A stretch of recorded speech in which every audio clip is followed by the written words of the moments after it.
Justice League and RWBY is the perfect story to tell in two parts because you really want to see both teams as the fish out of water. In part one, you get such an in-depth look at the Justice League when they're dropped into the world of Remnant. In part two, we sort of flip the script and our characters are back in this DC world, but things are a little different. They have their powers back that they're used to. They're not dealing with figuring out a semblance like they were in the first movie. So they're kind of back in their own element, in their own world. So weird.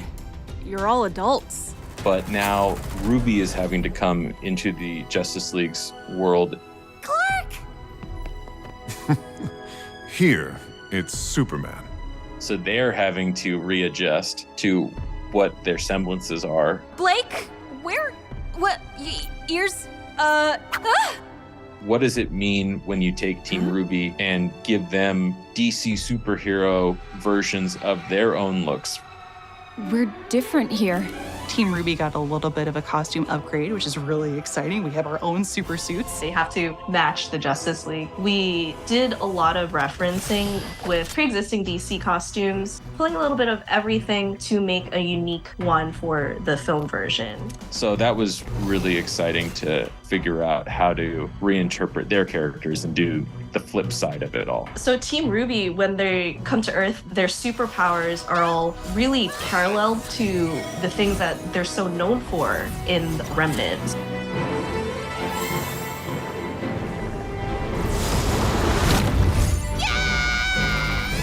RWBY has this really awesome power of teleportation. She will transform into a propulsion of rose petals and air. How did you know? When you had semblances, they were like your powers, right? It's not very different from a superhero's power, and I feel like in this universe, it fits completely. It's very natural. A really big theme for Blake is the bending of shadows. Her theme song is called From Shadows. So we thought, hey, let's just kind of give her shadow powers and, allows her to create more interesting kind of summons or manipulate shadows in a different way. I think it's just a almost very strict parallel of Remnant and Earth's abilities.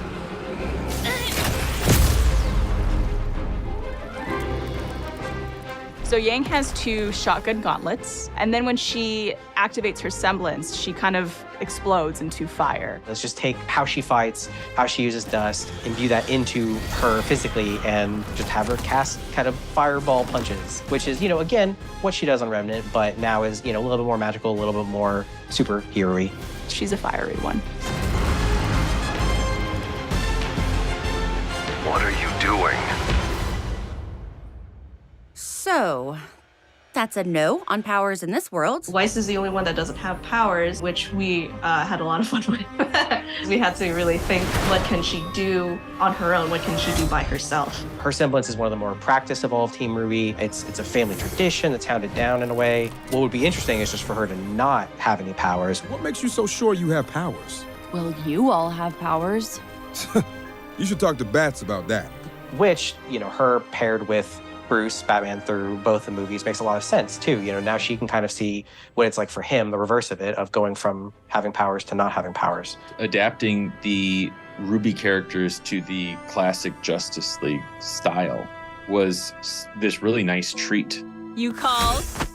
When the Justice League first wake up, there's no downtime for them to sit back and sort of reel from the experience. Black Canary shows up and says, "Where have you been? We needed you." What's going on? There's Grimm everywhere and they're evolving. All the worlds are being attacked. It's madness.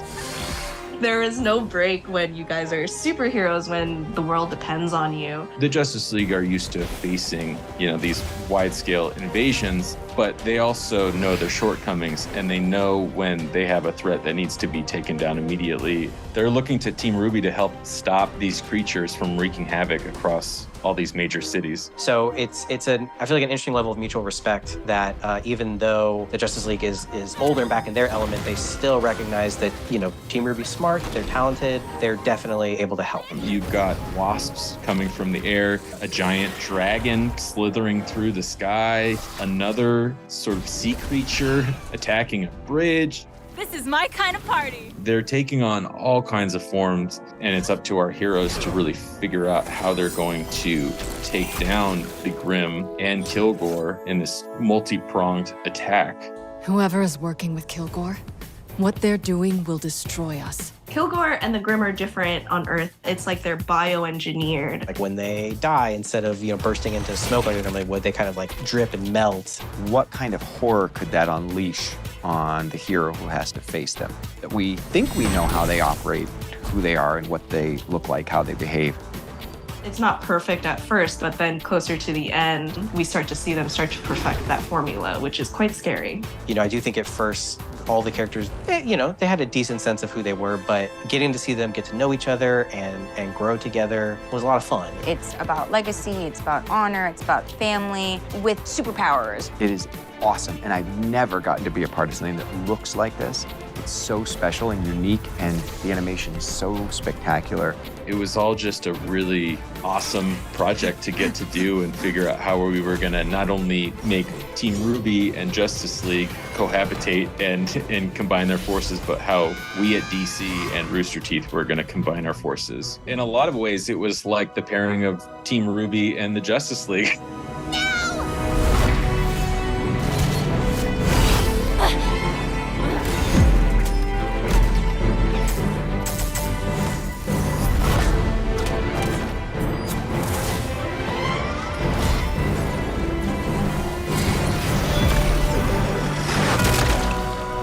Good to see you. You're pretty smart, Ruby Rose. Let's go.